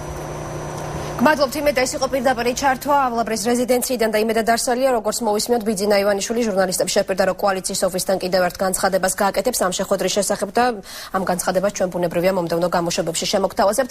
დღის კიდევ ერთი მთავარი თემა პრეზიდენტმა გაერთიანებული შტაბის, შეერაღებული ძალების გაერთიანებული შტაბის ხელმძღვანელად გიორგი კალანდაძე და შეცვალა.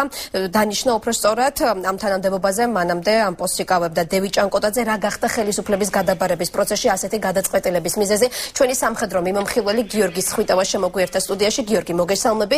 რით ხსნი ასეთ გადაწყვეტილებას პრეზიდენტის მხრიდან და რატომ ჩამოაცილეს? მოგესალმებით. თამთა ინფორმაცია კალანდაძის დანიშნვასთან დაკავშირებით გვიან ღამე გავრცელდა და ახლობით 12 საათზე გავრცელა პრეზიდენტის ადმინისტრაციიდან და შემოიფარგლა ადმინისტრაციამ მხოლოდ მშრალი მოკლე ინფორმაციით, რომ მოხდა ეს ცვლილება. თავდაცვის სამინისტროს ამ დრომდე არ უდევს მის ვებგვერდზე რაიმე სახის ინფორმაცია დანიშნვასთან დაკავშირებით. ჩვენ შევეცადეთ მოგვეკითხა კალანდაძეც, მოგვეკითხა ჭანკოტაძეც, თუმცა ამ ეტაპზე თავდაცვის სამინისტროში ამ თემაზე კომენტარს არ აკეთებენ, ამბობენ, რომ ეს არის პრეზიდენტის გადაწყვეტილება, თავისთავად კონსტიტუციის მიხედვით უმაღლესი მთავარსარდალი ნიშნავს გაერთიანებული შტაბის უფროსს. თუმცა, როგორც თანდარიგის ოფიცრები ამბობენ, ეს არის გარდამავალი პერიოდის გაერთიანებული შტაბის უფროსი, ანუ ტრანზაქციის პერიოდში შეასრულებს გარკვეულ ვალდებულებას და ამის შემდეგ სავარაუდოდ მოხდება უკვე მისი ჩანაცვლებას. თუმცა სანამ ეს მოხდება, მანამდე ჩვენ შეგვიძლია მოვისმენთ რეგის ოფიცრების აზრი ამ საკითხთან დაკავშირებით. გუშინდელ დანიშვნაზე ცოტა რთულია რაიმე თქვა, ცოტა გაურკვეველია, რას უნდა ნიშნავდეს ეს. მით უმეტეს იმ ფონზე, როდესაც გუშინ შევიდა თავდაცვის სამინისტროში ეგრეთ წოდებული გაცნობითი ჯგუფი და ეს დანიშვნა, ამაზე პასუხისგაცემა მიჭირს. კიდევ ერთი საკითხი კალანდაძეს და მთლიანად გაერთიანებულ შტაბში მიმდინარე მოვლენებს უკავშირდება ის ცნობილი ფაქტები, რომელიც პირდაპირ ხაზზე არის, ასე ვთქვათ, პრემიებთან და საპრემიო თანხებთან. ამბობენ, რომ საკმაოდ მაღალი პრემიები არის გამოწერილი თავად კალანდაძისთვის და ეს პრემიები მხოლოდ ერთჯერადი სახით აღემატება 100,000 ლარს. ამის შესახებ ჩვენ ინფორმაცია უკვე თეონა აკუბარდიამ მოგვაწოდა, რომელიც არის სამოქალაქო საბჭოს წევრი თავდაცვის და უსაფრთხოების საკითხებში. ინფორმაცია არსებობს თვითონ კალანდაძეზე, რომ საკმაოდ მაღალი პრემიები აქვს აღებული სწორედ მოადგილეობის დროს და ეს თანხა აღემატება 100,000 ლარს ერთჯერადად გაცემული გულისხმება. შესაბამისად არ იქნება არანაირი ცვლილება მართვაში. გიორგი, ჩემი შემდეგი კითხვა იქნება თვითონ ვინ არის გიორგი კალანდაძე, რა ინფორმაციას ფლობ მის წარსულთან დაკავშირებით, საიდან მოვიდა? კალანდაძე არის საკმაოდ ახალგაზრდა ოფიცერი, თუმცა უკვე ბრიგადის გენერალი, ანუ საკმაოდ მაღალი სამხედრო წოდება აქვს მას მინიჭებული. მის ბიოგრაფიაში ჩვენ ვკითხულობთ, რომ მან 95-97-ში კადეტთა კორპუსში სწავლობდა და დაამთავრა, ხოლო 97-დან 2001 წლამდე სწავლობდა გაერთიანებულ სამხედრო აკადემიაში. რაც შეეხება მის განათლების სხვა მონაცემებს, ვკითხულობთ იქვე, რომ 2005 წელს მან შეერთებულ შტატებში გაიარა ქვეითი ოფიცრის ძირითადი კურსი და რეინჯერის კურსი, ასევე ქვეითთა სკოლა ფორტ ბენინგში და 2007-ში საშუალო სამეთაურო სწავლების კურსი ესტონეთი. ამით იწურება მონაცემები მისი განათლების სამხედრო კარიერის, უბრალოდ სამხედრო განათლების შესახებ. რაც შეეხება სამხედრო კარიერას, ის საზოგადოებას დაამახსოვრდა ალბათ 2008 წლიდან, როდესაც ის ხელმძღვანელობდა მეოთხე მსუბუქ ქვეით ბრიგადას და კიდე ერთი დეტალი, რომელიც არის აღსანიშნავი, ეს არის მისი ჯილდოები. ამ ახალგაზრდა ადამიანს აქვს მიღებული თითქმის ყველა ჯილდო. თითქმის ყველა სამხედრო ჯილდო დაწყებული ბრწყინვალების საპრეზიდენტო ორდენიდან, ვახტანგ გორგასლის პირველი ხარისხის ორდენი, ღირსების ორდენი, სამშობლოსთვის თავდადებული ქაქუცა ჩოლოყაშვილი, გენერალი კვინიტაძე, ან ფაქტობრივად ყველა სამხედრო ჯილდო აქვს მიღებული მას.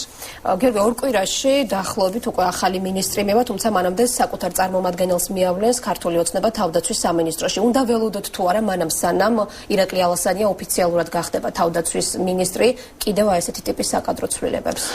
ჩემი ინფორმაციით თავდაცვის სამინისტროში უკვე არის მივლინებული ჯგუფი, რომელიც მუშაობს იქ ადგილზე, რაც შეეხება მორიგ საკადრო ცვლილებას, როგორც თავში აღნიშნე პრეზიდენტი ნიშნავს თავად გაერთიანებული შტაბის უფროს, თუმცა ჩვენი ინფორმაციით უკვე მიმდინარეობს გარკვეული კანდიდატურების განხილვა ამ პოზიციაზე, მას შემდეგ რაც ირაკლი ალასანია დაინიშნება უკვე ოფიციალურად თავდაცვის მინისტრის პოსტზე. და ხომ არ არის უკვე კონკრეტული სახელები? არის რამდენიმე სახელი და გვარი ცნობილი, ჩვენ ამ თემაზე ვმუშაობ და უკვე საღამოს 9 საათიან გამოშვებაში, ძირითად გამოშვებაში ვიტყვით ყველაფერს. დიდი მადლობა გიორგი ცხვითავა, ჩვენი სამხედრო მიმომხილველი, საუბრობდა გიორგი კალანდაძის დანიშვნის თემაზე. პირდაპირ ეთერში მე შეგახსენებთ, რომ პრეზიდენტმა შეერაღებული ძალების გაერთიანებული შტაბის ხელმძღვანელის პოსტზე დანიშნა გიორგი კალანდაძე, მანამდე ამ თანამდებობას დევი ჭანკოტაძე იკავებდა. დაუბრუნდით პირდაპირ ეთერში, აფხაზეთის დე-ფაქტო პრეზიდენტი განცხადებას ავრცელებს. ეხო კავკაზას ცნობით ალექსანდრე ანქვაბი მზად არის, რომ საქართველოს ახალ ხელისუფლებას ესაუბროს, თუმცა იქვე აყენებს საკუთარ პირობას. სეპარატისტთა ლიდერი მხოლოდ ძალის გამოუყენებლობის ხელშეკრულების გაფორმების შესახებ მოლაპარაკებას დათანხმდა. ციტატა ამ განცხადებიდან ვისაუბრებ მათთან, ვინც მოვიდა და ვისაუბრებ მხოლოდ თანასწორუფლებიანობის საფუძველზე. თუ ქართული ოცნება მდგომარეობს იმაში, რომ დაბრუნდეს აფხაზეთი, ეს ილუზორული ოცნებაა, ხოლო თუ ოცნება მდგომარეობს იმაში, რომ მოეწეროს ხელი სამშვიდობო შეთანხმებას, მაშინ ამ საკითხის განხილვა შეიძლება. ამბობს ანქვაბი და იქვე დასცენს, რომ აფხაზეთისთვის მთავარი განსახილველი საკითხი სწორედ თავდაუმსხმელობის შესახებ ხელშეკრულების გაფორმებაა. სისხლის სამართლის რეფორმა, სასამართლოს დეპოლიტიზირება, საპროცესო შეთანხმების ინსტიტუტის გადახედვა, ის იუსტიციის მინისტრობის კანდიდატის პრიორიტეტებია. თია წულუკიანმა საკუთარ გეგმებზე ეკაბერიძის გადაცემაში ვრცლად ისაუბრა. მომავალი მინისტრი გეგმავს წლების განმავლობაში დახურული სამინისტროს საჯარო გახადოს გახსნას და საზოგადოებასთან მუდმივად იკონტაქტოს. ასევე იმუშაოს დარგის სპეციალისტებთან, მოწვეულ ექსპერტებთან და არასამთავრობო სექტორთან ერთად. წულუკიანის დაპირებით გადაიხედება და თავიდან დაიწყება ყველემ გახმაურებული საქმის გამოძიება, რომელთა მიმართ დღემდე ბევრი კითხვა არსებობს. მინისტრობის კანდიდატს კონკრეტული გეგმა აქვს საპროცესო შეთანხმების ინსტიტუტთან დაკავშირებითაც. იდეა დარჩება, თუმცა თავისუფლებით ვაჭრობის მექანიზმი გაუქმდება. წულუკიანმა ჯერ ისევ მოქმედ მინისტრსაც ისაუბრა და თქვა, რომ მისი ინფორმაციით ზურაბადეიშვილს საქართველო უკვე დატოვებული აქვს. ხდეს სასურველი ასე იყოს. ზურაბადეიშვილმა ჩემთვის რამდენად ცნობილია დაყარა საქმეები, პირდაპირ შეიძლება ითქვას, უშველა საკუთარ თავს მას ასე გონია ამ ეტაპზე და მიატოვა ამ ხელა უწყება ესოდენ საპასუხისმგებლო საქმე და უზარმაზარი სტრუქტურა და უამრავი ადამიანი და გაუჩინარდა. უნდა ჰქონდეს მოსამართლის თავისუფლება, ამიტომ მე ვიღებ ვალდებულებას და დავალება მაქვს ასეთი ბიძინა ივანიშვილის მხრიდან, რომ გავათავისუფლოთ ნაბიჯ-ნაბიჯ პროკურატურის მხრიდან, აღმასრულებელი ხელისუფლების მხრიდან მოსამართლეები, მანამ სანამ მივალთ უშუალოდ სასამართლო რეფორმამდე, რაც აუცილებლად მოხდება მას შემდეგ, რაც პარლამენტი ამუშავდება ეფექტიანად და სრულფასოვნად. მთელი ჩემი დიდი პატივისცემისა, მიუხედავად ამ პროფესიისადმი, პროკურორებს მე მინდა უთხრა დღესვე ერთი რამ, მათ ეყვარლება ძალიან ღირსეული, პატიოსანი და პროფესიონალი ხელმძღვანელი არჩილ კრილაშვილის სახით, მაგრამ ჩემგან მინდა იცოდნენ, რომ პროკურორის ფუნქცია არ არის სისხლის სამართლის საქმის უსამართლო ჭრაგერვა და ადამიანების ბედის ისე გაუკუღმართება, რომ მას აღარ ჰქონდეს არანაირი იმედი, რომ ერთ დღეს ფეხზე დადგება. პროკურორის როლი არის სამართლიანობის დაცვა, საზოგადოების დაცვა კრიმინალისგან და ქცევა კანონის შესაბამისად, რომელიც როგორც ვთქვით, უნდა ვაქციოთ სამართლიანად. თბილისში კიდევ ერთი საიდუმლო დოკუმენტაცია გაანადგურეს. პირადობის მოწმობების ასლები, გლდანის მაჟორიტარობის კანდიდატის სახელზე დაწერილი წერილები და კონკრეტული პირის პოლიტიკური შეხედულებების ამსახველი ქაღალდები ამჯერად გლდანში ნავთობსადენის 58 კილომეტრზე დაწვეს, თუმცა განადგურებას გადარჩენილი რამდენიმე მტკიცებულება სააგენტო ინფოცხრის კამერამ მაინც დააფიქსირა. ნეიტრალური ოპოზიცია საეჭვოა. ასეთი სტატუსები გასდევს საიდუმლო სიებში ჩამოთვლილ ადამიანებს. იურისტები კანონდარღვევაზე საუბრობენ და გამოძიების დაწყებას ითხოვენ. არჩევნების შემდეგ ეს დოკუმენტაციის განადგურების პირველი შემთხვევა არ არის. ასეთი სიები მე-9 ოქტომბერს გლდანის ნაღავსაღალზეც იპოვა. რამდენიმე დღეში კი საეჭვო საბუთები ლისის ტბაზე დაიწვა. ადგილი, სადაც უცნობმა პირებმა სავარაუდო ამ მის ჩამდენი პირები ძალიან კარგად აცნობიერებდნენ, რომ კანონდარღვევას ჩადიოდნენ და ეს იყო კანონით აკრძალული საქმიანობა. შესაბამისად ეს არის მცდელობა კვალის დაფარვის და მტკიცებულებების განადგურების. იურისტები ასე ვამბობთ ხოლმე ასეთ შემთხვევაში. ამიტომ მე ვფიქრობ, რომ საგამოძიებო ორგანოები ძალიან სერიოზულად უნდა დაინტერესდნენ ამ დოკუმენტაციით. პარტიებმა დღეს სახელმწიფო აუდიტს ანგარიშები უნდა ჩააბარონ საუბარია იმ სუბიექტებზე, რომლებმაც არჩევნების დროს საარჩევნო კოდექსში დადგენილი ხმების საჭირო რაოდენობა დააგროვეს. ანგარიშებში დეტალურად უნდა იყოს გაწერილი რაოდენობის თანხა დახარჯა კონკრეტულმა პარტიამ წინა საარჩევნო კამპანიის დროს. მითითებული უნდა იყოს თანხის მიღების წყაროც.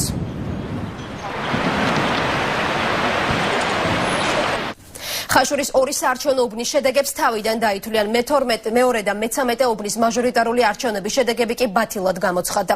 გადაწყვეტილება რაიონულმა სასამართლომ გვიან ღამით გამოიტანა. მოსამართლის გადაწყვეტილებით შედეგებს ხელახლა შეაჯამებენ პირველ და მე-9 უბნებზე. სხდომაზე სარჩელები ახალგაზრდა იურისტთა ასოციაციას ჰქონდა წარდგენილი. საია პირველი, მეორე, მე-9, მე-12 და მე-13 საარჩევნო უბნების შედეგების ბათილად გამოცხადებას იცხოვდა, თუმცა არასაკმარისი მტკიცებულებების გამო საჩივარი ნაწილობრივ დაკმაყოფილდა. ვერ ვიტყვი რომ სრულად კმაყოფილი ვარ, იმიტომ რომ მე მეტის მოლოდინი მქონდა, იმიტომ რომ მტკიცებულებები, საქმის მასალები იმდენად სრულყოფილი იყო, რომ იმედი მქონდა, რომ ჩვენი სარჩელი სრულად დაკმაყოფილდებოდა. თუმცა ეს შედეგი, რაც მიღწეული იქნა, ესეც მნიშვნელოვანი შედეგია. პირველი და მე-9 უბანი ბათილად ცნოდ, მაგრამ მოითხოვა მისი გადათვლა, იმიტომ რომ ყველა ბიულეტენები დაპლომბილი იყო და შენახულია, ამიტომ გააუქმა, რაც CSKO-ს იმაზე არის ჩანს საიტზე. ამიტომ ხელმეორედ გადათვლა მოხდება ამ უბნებისა და მეორე და მე-13 უბანი ბათილად ცნოდა, ხელმეორედ მოხდება კენჭისყრა. ზუგდიდის 67 ოლქში კი არჩევნები აღარ გადაიხედება. რაიონულმა სასამართლომ ქართული ოცნების სარჩელი არ დააკმაყოფილა. კოალიცია შედეგების გაუქმებას ითხოვდა. სასამართლომ, რომელსაც დავით კეკენაძე, ირაკლი აბშილოვა და ნატრული აკობია უძღვებოდნენ, მოსარჩელე მხარის არც ერთი შუამდგომლობა არ მიიღო. სხდომაზე კოალიციის წარმომადგენლებმა ვიდეო მასალაც კი მიიტანეს, სადაც კენჭისყრის დღეს დაფიქსირებული კონკრეტული დარღვევები იყო. ერთ-ერთმა მოწმემ კი ღიად თქვა, რომ 94 საარჩევნო უბნის გარეთ სოფლის რწმუნებული შენიშნა, რომელსაც ამომრჩევლები საარჩევნო უბანზე ორგანიზებულად მიხავდა. მოწმემ გაიხსენა ისიც, რომ უბანთან დაზვერვის დეპარტამენტის ყოფილი ხელმძღვანელი მეგის კარდავა დაინახა. თუმცა თავად მოსამართლებმა 44-ვე მოწმის, მათ შორის ნაციონალების საიდუმლო შტაბის წევრ ხვიჩა ჟორდანიას დაკითხვაზე უარი განაცხადეს. შეგახსენებთ, რომ ჟორდანიამ რამდენიმე დღის წინ ნაციონალური მოძრაობა არჩევნების გაყალბებასა და ყალბი პირადობის მოწმობების დამზადების შეკვეთაში ღიად დაადანაშაულა. ადვოკატებმა მოსამართლეთა კოლეგიის აცილების საკითხიც რამდენჯერმე დააყენეს, თუმცა კოალიციის წარმომადგენელთა ინტერესების დამცველთა არც ეს შუამდგომლობა არ დაკმაყოფილდა. სამართლებრივი თვალსაზრისით აბსოლუტურად უსაფუძვლო სარჩელი იყო, შესაბამისად სასამართლომ მიიღო კანონიერი გადაწყვეტილება და ასევე სამართლიანი გადაწყვეტილებაც. მტკიცებულებები არის ზოგადი თვალსაზრისით ფაქტობრივად ეხებოდა იმ საკითხებს, რაც არჩევნებამდე ხდებოდა და არა კონკრეტულად არჩევნების დღეს და საარჩევნო უბნებზე გამართულ რაღაც დარღვევებთან დაკავშირებით. თავშივე დავის არცეს მოკლე მიმოხილვის გრაფა არის, იქვე გვიწერია ჩვენ თუ რა საფუძვლებით შევმოგვაქვს. ეს იყო საარჩევნო კოდექსის მე-3 მუხლი, რომელიც ითვალისწინებს ძირითად პრინციპებს, თუ რას უნდა ეფუძნებოდეს ზოგადად არჩევნები და ამ პრინციპების დარღვევით ჩატარებული თუ გამართული რაც გინდათ ის დააკვირდით, ნებისმიერი არჩევნები ყოველთვის ჩაითვლება არალეგიტიმურად. ამ მოსამართლეებმა ისიც კი არის სურვეს, რომ ბოლომდე გამოეკითხათ ის მოწმეები, რომელი მოწმეებიც ჩვენ წარმოვადგენთ სასამართლოზე. არ გამოიკითხა მთავარი მოწმე და სასამართლო მთლიანად ცდილობდა პროცესი შეეყვანა ჩიხში. ქართული ოცნების სარჩელი დედოფლისწყაროს სასამართლომაც არ დააკმაყოფილა. 10 საარჩევნო უბნის შედეგები აღარ გადაიხედება. გადაწყვეტილება მოსამართლის შორენა ყაველაშვილმა გამოიტანა. კოალიციის წარმომადგენლები ფაქტს აპროტესტებენ და ამბობენ, რომ დარღვევების შესახებ სასამართლოს არაერთი მტკიცებულება და მოწმეთა ჩვენებები წარუდგინეს. ამიტომ ქართული ოცნების დედოფლისწყაროს შტაბში სასამართლოს გადაწყვეტილებას არ ეთანხმებიან და განაჩენის უზენაეს სასამართლოში გასაჩივრებას გეგმავენ. ჩემი პირადობა დარჩა ქალაქ თელავში. როცა ჩამოვედი საბათლოში, არჩევნების დროს 5 წამოიღეს დედაჩემი თუდად არის ხმის მისაცემად. მკითხეს რატო არ ახარ შენ იქა? მეთქი პირადობა არა მაქვს აქ. აიღე დედაშენის პირადობა და ასე კი არა, ასე მიუტანე და იქ საქმის ყურში იქნებიან და მისცემ ხმას ოღონდ მე-5 ნომერს ღიად. და მივედი და გავაკეთე ეგრე. როგორც ჩანს ჯერჯერობით სასამართლო ვერ გათავისუფლდა ყოფილი ხელისუფლების ხნეხისგან და ვიხილეთ ალბათ ეს გადაღების ყველაფერი და ამის და მიუხედავად ძალაში დატოვა საოლქო კომისიის გადაწყვეტილება აუცილებლად გავასაჭიროთ ამას სააპელაციოში და იმედი მაქვს, რომ მოსამართლე განვლილი გადაწყვეტილებას გამოიტანს. მე ვერ ვნახე დარღვევები და იურიდიულად იურისტები იყვნენ და თუ რამე დარღვევა იყო იტყოდნენ და ესე არ იქნებოდა ხა მე რო თქვა ესეა თქო და ისეა თქო ჩემ თქმას რა აზრი პოლიტიკური ნიშნით გათავისუფლებულები, რომლებიც დღეს ალაპარაკდნენ სამხედრო პოლიციის დეპარტამენტის სამეგრელო ზემო სვანეთის რეგიონალური სამმართველოს უკვე ყოფილი თანამშრომლები უკანონო გათავისუფლებაზე საუბრობენ. ამბობენ, რომ შინაგან საქმეთა მინისტრად ბაჩუ ახალაიას დანიშვნიდან რამდენიმე კვირაში უშუალოდ მეგის ქარდავას ხელმძღვანელობით სამმართველოდან 80-მდე თანამშრომელი დაითხოვეს. ყოფილი სამხედროების განმარტებით მათთვის არც სამსახურიდან დათხოვის მიზეზი აუხსნიათ, და არც შესაბამისი კომპენსაცია არ გადაუციათ. გათავისუფლებული თანამშრომლები აცხადებენ, რომ ახალაიამ საკადრო გადაწყვეტილებები საკუთარი პოზიციების განსამტკიცებლად მიიღო და სამმართველოში საკუთარი გუნდი მიიყვანა. ქარდავა მოითხოვა შეხვედრა უბრალოდ თვალი გადაგვავლო, უნდა დაგვითხოვა სამსახურიდან. ეს მოხდა, თან ჩვენს სამსახურს, ჩვენ სტრუქტურას არის რამდენიმე პროცედურა, უნდა იყოს გაფრთხილება ერთი თვით ადრე, თუნდაც დათხოვის შემდეგაც უნდა იყოს წერილობითი მოხსენება. 80 კაცი გაგვანთავისუფლეს. 80 კაცი, რომელსაც დღეს ყველა ვცდილობთ, რომ გავარკვიოთ აი მართალი, რომ რა იყო მიზეზი. ჩანაცვლება მოხდა, ბატონო, ჩანაცვლება მოხდა იმისა, რომ ჩვენ ყველა მოგვიშორეს და ჩაანაცვლეს ისეთი ადამიანები, ვინც იდგა ბაჩუ ახალაიას და მეგის ქარდავას ფრთის ქვეშ. დაუბრუნდით პირდაპირ ეთერში ბიძინა ივანიშვილის დაცვის წევრის ბესო სურმავას მეუღლე გაზეთ ქრონიკისგან ბოდიშის მოხდას მოითხოვს. საუბარია სტატიაზე, რომელიც გაზეთის ბოლო ნომერშია გამოქვეყნებული. ჟურნალისტი წყაროზე დაყრდნობით ირწმუნება, რომ ბესო სურმავა ოჯახთან ერთად საქართველო უკვე დატოვა. აუდიო ჩანაწერების გაკეთება კი უშიშროების საბჭოს მდივნის გიგა ბოკერიას ჩარევით გადაწყვიტა. სურმავას ოჯახში კი აცხადებენ, რომ სტატიაში მოყვანილი არც ერთი ფაქტი სიმართლეს არ შეესაბამება. რედაქციისგან ბოდიშის მოუხდელობის შემთხვევაში სურმავას მეუღლე მაკალობჟანიძე სასამართლოში გეგმავს ჩივილს. მე ვითხოვ ბოდიშის მოხდას. აუცილებლად პირველ გვერდზე დაიწერება ბოდიში, აი ამ სტატიასთან მიმართებაში რა. გამოყვანილია ჩემი ქმარი, აქ პატარა კოდუა, სისულელეები რა. ამ დუჩიძე, ლევან დუჩიძე, არ ვიცნობ საერთოდ ლევან დუჩიძეს და დაანებონ ამ ადამიანსაც თავი, ხო? არის თითქოს ბიძაშვილი, რომელმაც ვერ დატოვა, ვერ მიატოვა ბესო და მისი ოჯახი, გაუკეთა დაახვედრა პასპორტები და გაგვაპარა საქართველოდან. ეს არის სიცრუე. ჩვენ აქ ვართ და ჩემი მეუღლეც სახშია და ისვენებს. იქნება მოვა ის დრო, რომ დაადგება და თვითონ იტყვის ყველაფერს, მაგრამ უბრალოდ ეხა არ შეუძლია ადამიანს, არა? და ვისი დაკვეთით და რა და ვისი დავალებით ხდება ეს, ალბათ დარეჯანმა თვითონ იცის. საგანგებო თათბირი იმერეთის გუბერნატორთან მუნიციპალიტეტში გამგებლები, ასევე რაიონული მუნიციპალიტეტების წარმომადგენლები შეკრიბეს. თუმცა უცნობია კონკრეტულად რა საკითხზე ესაუბრა შეხვედრის მონაწილეებს პრეზიდენტის რწმუნებული. თათბირის დასრულების შემდეგ ყველა კითხვა უკომენტაროდ დარჩა. მოგვიანებით შეხვედრის შესახებ ჟურნალისტებს განმარტება გუბერნატორის მოადგილე მისცა. გია აბესალაშვილი ამბობს, რომ ეს იყო რიგითი სამუშაო შეხვედრა, რომელიც გამგეობისა და მუნიციპალიტეტის თანამშრომლების მონაწილეობით პერიოდულად იმართება. ჩემთვის თავარი არის ჩემი ქვეყანა და ჩემს ქვეყანას, რომელიც მოუტანს სიკეთეს და თუნდაც ეკონომიკურ წესრიგს მიესალმებით ყველაფერს, რა პრობლემაა პირიქით. იყო ძირითადად ამ თემებზე საუბარი და გინდა ეჯერით, გინდა რა მეტი არაფერი სხვაზე რა. ჩვეულებრივი მუშა შეხვედრა გაიმართა, რომელსაც ესწრებოდნენ მუნიციპალიტეტის გამგეობის წარმომადგენლები. გუბერნატორმა ჩაატარა რიგითი თათბირი, რომელიც ჩვეულებრივ ტარდებოდა და ჩატარდება მომავალშიც. მორიგი თავდასხმა ქართული ოცნების მხარდამჭერებზე, რომელიც ტრავმატოლოგიურ კლინიკაში მოხვედრით დასრულდა. კოალიციის მომხრეებს უცნობი პირები ფიზიკურად გაუსწორდნენ. ინციდენტი ერთ-ერთ რესტორანში მოხდა. მიზეზი კი ქართული ოცნების გამარჯვებისადმი მიძღვნილი სადღეგრძელო გახდა. ამ დრომდე დაუდგენელმა პირებმა რესტორნიდან გამოსვლის შემდეგ სადღეგრძელოს ავტორები სცემეს. დაზარალებულები თავდამსხმელებს შორის კუდისა და სოდის თანამშრომლებს ასახელებენ. ერთ-ერთი ნაცემის მეუღლე კი იხსენებს, რომ ადგილზე მყოფ პატრულს მომხდარზე რეაგირება საერთოდ არ მოუხდენია.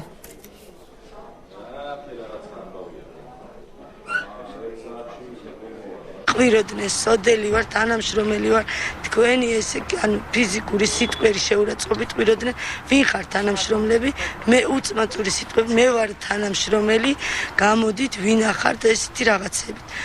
ანუ როდესაც ხუთნის ცემდნენ მოემატა და გახდა ალბათ 10-ნი, არ ვიცი საიდან და ვინები მოვიდნენ, ყვიროდით პატრულს, არ იყო იქ პატრული, ყვიროდით სასწრაფოს, დაცვა იდგა მაყურებლის როლში, როდესაც მე გადავხდი ქუჩაში და სრულიად შემთხვევით გავაჩერე პატრული, პატრული როდესაც გაჩერდა და ვუთხარი სულ რამოდენიმე 10-15 მეტრის დაშორებით იყვნენ დამნაშავეები, ვანახებდი რომ აგერ ისინი არიან დამნაშავეები, პატრულმა პასუხი გამცა ჩვენ უფლება არ გვაქვს, გავეკიდოთ, დავაკაოთ და მოვიყვანოთ. ის უნდა გაიქცეს და შემდეგ ჩვენ ძებნაზე უნდა გადავცეთ და შემდეგ უნდა ვთქვათ. მოვითხოვთ პატრულის თანამშრომლებით დაისაჯნენ მკაცრად კანონის შესაბამისად, ვინაიდან მათ სრული უფლება ჰქონდათ კანონი აძლევდათ იმის შესაძლებლობას, რომ შემთხვევის დანაშაულის ადგილზე წაასწრეს, შემთხვევის ადგილზევე აღეკვეთათ ეს დანაშაული, დაედგინათ პიროვნებები, გადაეყვანათ დაწესებულებაში და გამოძიება დაიწყებოდა და დღეს ფაქტურად საძიებელი არ ექნებოდა გამოძიებას იმ პიროვნების ვინაობის დადგენა. შემოყვანილი პაციენტებიდან ერთ-ერთს მამაკაცს აღენიშნებოდა მარცხენა მხრის სახსრის ამოვარდნილობა, მეორე მამაკაცს კვირის ტავის მოტეხილობა და მარცხენა წვირის მოტეხილობა და ქალბატონს ცხრილისა და ტერფის სულების მოტეხილობა. შესაბამისად იქნა გამოძახებული კონსულტანტები, ნეიროქირურგი, ყმასახის ქირურგი, აღმოუჩნდათ სათანადო დახმარება. უფლებადამცველთა გაერთიანება პრეზიდენტს მიმართავს და პატრიარქის ქადაგების გათვალისწინებისკენ მოუწოდებს. გაერთიანების თავმჯდომარე მიხეილ სააკაშვილს თხოვს გაითვალისწინოს ის გზავნილი, რომელიც პატრიარქმა საკვირაო ქადაგების დროს გააჟღერა. ნიკოლოზ მჟავანაძის აზრით, პრეზიდენტი არჩევნებში მარცხს ვერ ეგუება და საკუთარი ძალაუფლების გაძლიერებას ცდილობს. როგორ შეიძლება პრეზიდენტი იყოს ოპოზიციაში, როდესაც ის მთელი ქვეყნის პრეზიდენტია? ბრძანა ილია მეორე მკვირას. ჩვენ გამოთქვათ შეშფოთებას იმის გამო, რომ პრეზიდენტმა სააკაშვილმა ორი უწყება, ორი სააგენტოს ფუნქციები თავის დაქვემდებარებაში მყოფ დაცვის სამსახურს გადააბარა.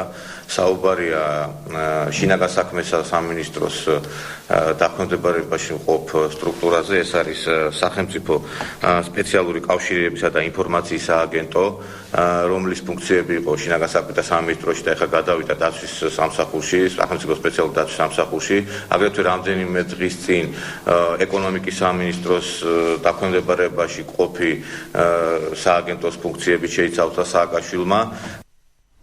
სკოლა, სადაც ალკოჰოლური სასმელები იყიდება, დიღომში მდებარე 192 საჯარო სკოლაში სუპერმარკეტია გახსნილი.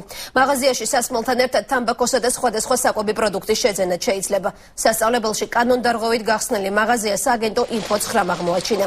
თუმცა დირექტორმა პასუხისმგებლობა მოიხსნა და თქვა, რომ ადგილი, სადაც სუპერმარკეტია განთავსებული, გაქირავებულია. მიღებული შემოსავალი კი სკოლის განვითარებისთვის იხარჯება. სუპერმარკეტზე 100 კვადრატული მეტრია გაქირავებული, სულ გაქირავებულია 300 კვადრატული მეტრი, 285 კვადრატული მეტრი. ეხლა როგორ არის, იცით, მე მაგაზე მქონდა შეკითხვა და არ ვიცი, შეიძლება არის ალკოჰოლი, არ უნდა იყოს მეგონი. სუპერმარკეტი ალკოჰოლიც არის, სიგარეტებიც არის, ხო. ეხლა აქ როგორი სიტუაცია, იურისტებს ვკითხე, მე არ ვიცი, ეხლა ზუსტად ვერ გეტყვით, ნამდვილად ვერ გეტყვი ზუსტად. ასე თქვეს, რომ ეს არსებობს სამსახური, რომელიც მას აკისრებს პასუხისმგებლობას, რომ მას არ აქვს უფლება სკოლიდან რაღაც 100 მეტრაში თუ რაღაცაში ესეთი რაღაც გაყიდოს. ეს კანონია, ოღონდ არა სკოლის, არა განათლების, არის ზოგადი კანონში არის ეს და ეს უნდა იქიდან რეგულირდებოდეს. გლდანის პირველ და მეორე მიკრორაიონებს შორის ტერიტორიაზე ხეები მოიჭრა ფაქტს ადგილობრივი მცხოვრებლების პროტესტი მოჰყვა. მოსახლეობის ინფორმაციით ხეების გაკაფვის ნებართვა უშუალოდ თბილისის მერიამ გასცა. ქართული ოცნების გარემოს დაცვის ჯგუფის ხელმძღვანელი, რომელიც ადგილზე უკვე იმყოფებოდა, ეკოლოგიურ პრობლემებზე საუბრობს და რეაგირებას ითხოვს.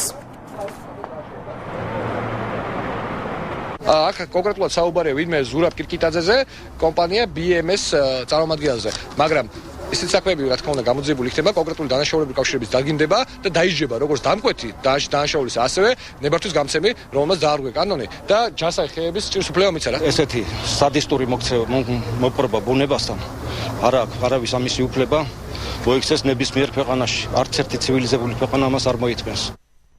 ახალი 12 ამი დასრულებულია. ახალ ამბებს უკვე 14 საათზე სოსო კაციტაძე გაგაცნობთ. მე კი საღამოს 6 საათამდე დაგემშვიდობებით. დროებით.